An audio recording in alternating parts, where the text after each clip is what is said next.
Hello dear students, how are you. I hope कि आप सभी अच्छे होंगे एंड आप सबका वेलकम है हमारे यूट्यूब चैनल एक्सपर्ट ओपिनियन पर, जिसमें आज ईवीएस के कुछ फैक्ट्स के बारे में हम डिस्कस करेंगे। ईवीएस के कुछ फैक्चुअल क्वेश्चंस जो सीटेट में बार बार पूछे जाते हैं एंड ऑल टेट के लिए भी ये यूजफुल होंगे। चैनल पर पहली बार आए हैं तो चैनल को सब्सक्राइब करना ना भूलें एंड सब्सक्राइब के साइड में बेल आइकन को प्रेस करना ना भूलें, जिससे आने वाली सभी वीडियोज़ की नोटिफिकेशंस आपको मिल सके।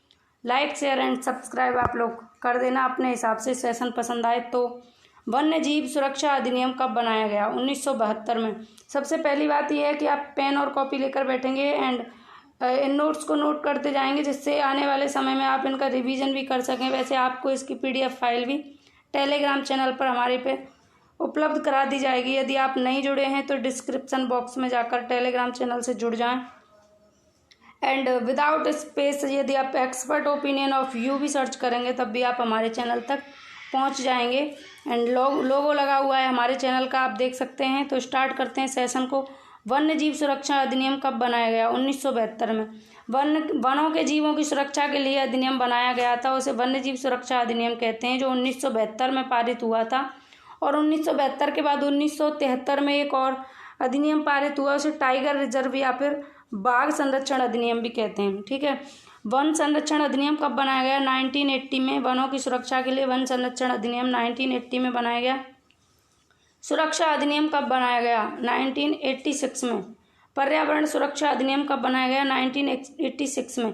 पर्यावरण की सुरक्षा के लिए पर्यावरण सुरक्षा अधिनियम बनाया गया, जिसे 1986 पर्यावरण सुरक्षा अधिनियम के नाम से भी जाना जाता है। Next question. पर्यावरण की सुरक्षा मूल कर्तव्य है, इसका उल्लेख किस अनुच्छेद में किया गया एवं संविधान के किस संशोधन के अंतर्गत जोड़ा गया? मतलब पर्यावरण जो है हमारा मूल कर्तव्य है, पर्यावरण की सुरक्षा करना हमारा मूल कर्तव्य है। इसको किस अनुच्छेद के अंतर्गत जोड़ा गया और किस संविधान के संशोधन के अंतर्गत जोड़ा गया? तो इसको अनुच्छेद 51A के अंतर्गत और 42वें संविधान संशोधन के अंतर्गत जोड़ा गया। ठीक है। भारतीय वन प्रबंधन संस्थान कहाँ पर स्थित है? भोपाल में स्थित है। भारतीय वन प्रबंधन संस्थान कहाँ पर है? भोपाल में है।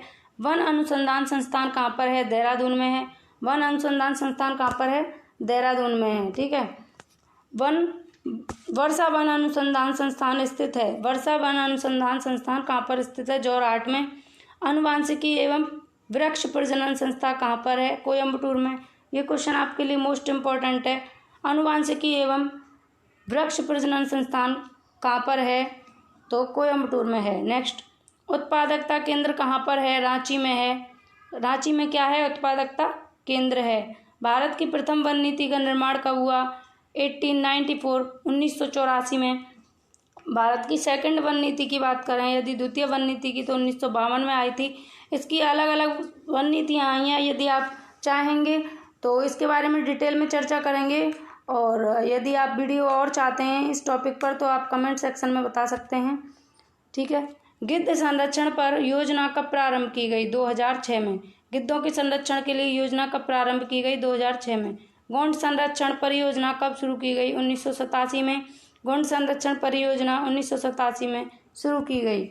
नेक्स्ट। कछुआ संरक्षण परियोजना की शुरुआत हुई। कछुआओं के संरक्षण के लिए कौन सी परियोजना की कब शुरुआत हुई? 1975 में इसकी शुरुआत हुई थी। किस लिए? कछुआओं के संरक्षण के लिए। इससे पहले क्या होता था कि कछुआओं को कोई संरक्षण नहीं था और ये धीरे धीरे लुप्त प्रजातियों के अंतर्गत आ रहे थे, इसलिए इनके संरक्षण के लिए 1975 में कछुआ संरक्षण परियोजना की शुरुआत हुई।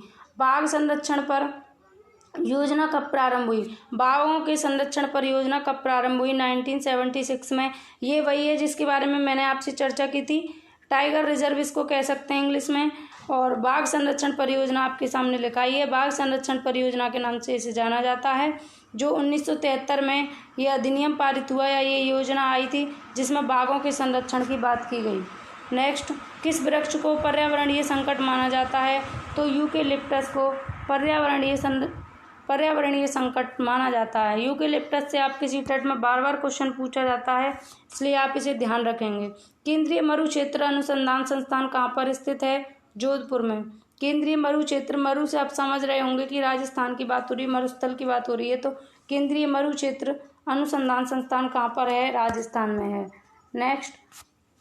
मॉन्ट्रियल प्रोटोकॉल संबंधित है 1987 में ओजोन परत के संरक्षण से। देखो, ओजोन परत के संरक्षण के लिए अलग अलग टाइम पर अलग अलग प्रोटोकॉल्स, अलग अलग समझौते, अलग अलग जो है सम्मेलन हुए हैं, जिनके बारे में कुछ सम्मेलन जो इम्पोर्टेंट है उनको मैं लेकर आई हूँ, कुछ समझौते, कुछ प्रोटोकॉल्स हैं।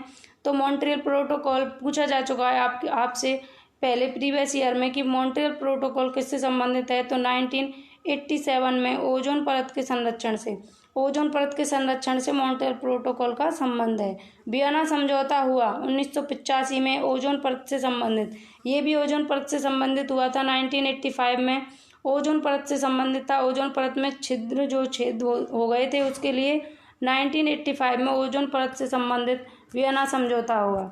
नेक्स्ट, क्योटो प्रोटोकॉल संधि। क्योटो प्रोटोकॉल संधि किस वर्ष लागू हुई, तो क्योटो प्रोटोकॉल संधि 2005 में लागू हुई थी। ठीक है। पृथ्वी शिखर सम्मेलन कब आयोजित किया गया, 1992 में। तो पृथ्वी शिखर सम्मेलन कब आयोजित हुआ, 1992 में। पृथ्वी पर पर्यावरण को सुरक्षित रखने के लिए 1992 सम्मेलन का आयोजन किया गया। तो स्टूडेंट्स, आज का सेशन इतना ही, आज की वीडियो में इतना ही। फिर बात करेंगे किसी नए टॉपिक पर, कि फिर डिस्कशन करेंगे। तो यदि आपको सेशन पसंद आया हो तो सेशन को ज़्यादा से ज़्यादा मित्रों के साथ शेयर करेंगे। एंड EVS के लिए हम और फैक्ट्स आपके लिए लेकर आएंगे जो आपके CTET या कोई भी टेट के लिए मोस्ट इम्पॉर्टेंट रहेंगे। तो अपना ख्याल रखें। Take care.